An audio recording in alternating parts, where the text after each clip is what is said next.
My dad was in the Air Force. I was born at George Air Force Base, and it was, one of those kind of like the Air Force culture. So, and I knew that I wanted to do it anyways. Started off in combat control. I was downsized after 16 years in the Air Force, and reduction in force after Desert Storm, and so the same year, that was 1998, left the Air Force, and then came back to Massachusetts. I had about $80,000 in debt as a result of the divorce, and no place to live. I'm not originally from Massachusetts, and so I didn't have no support groups or anything else here. So I was actually living in the back of a Honda Accord for about 5 months, from around December until May, and then I came across a social worker at the Veterans Center who referred me to Veterans Inc.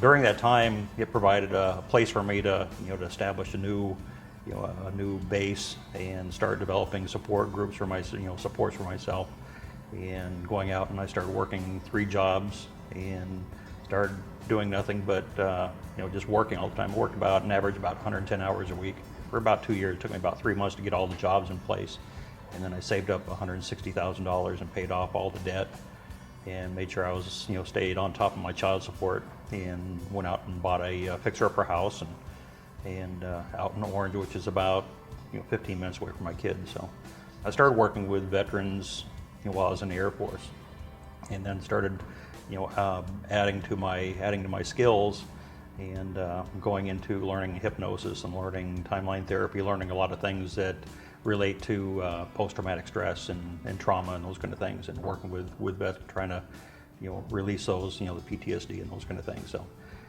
over the years, when I was here, I finished my first doctorates when I was here. When it was kind of like when I had some free time during lunches, or didn't have too much time, but whenever I had time, I studied. An opportunity opened up here in case management, so I came over here. So it's been 2 years now since I've been here and working in case management. Veterans Inc. is the premier veterans agency and everything else. They're actually the people everybody else tries to copy. Most of the other agencies are transitional programs, but this is actually working with the guys, at the very baseline, where they're actually coming in right off the streets and dealing with the issues and everything else. So, and once they find out, there's a lot of rapport that's developed really quick, because I've gone through what they're going through. And even though I didn't have the substance issues or anything like that, all the other things apply as well. Money, relationships, everything else, the mental health issues, all those kind of things. Helping other people, I help myself as well.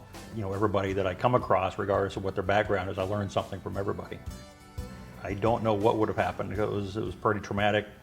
Just living in the back of a car, it would have been even worse if I had to stay a few more months in my car and everything else. I've done a lot more than I ever expected I could have done. They were there when we needed them. We must be there now that they need us. I'm Vincent Peroni, President and CEO of Veterans Inc., Lieutenant Colonel, United States Air Force, retired. Please consider donating to us by logging onto our website at www.veteransinc.org. Thank you very much.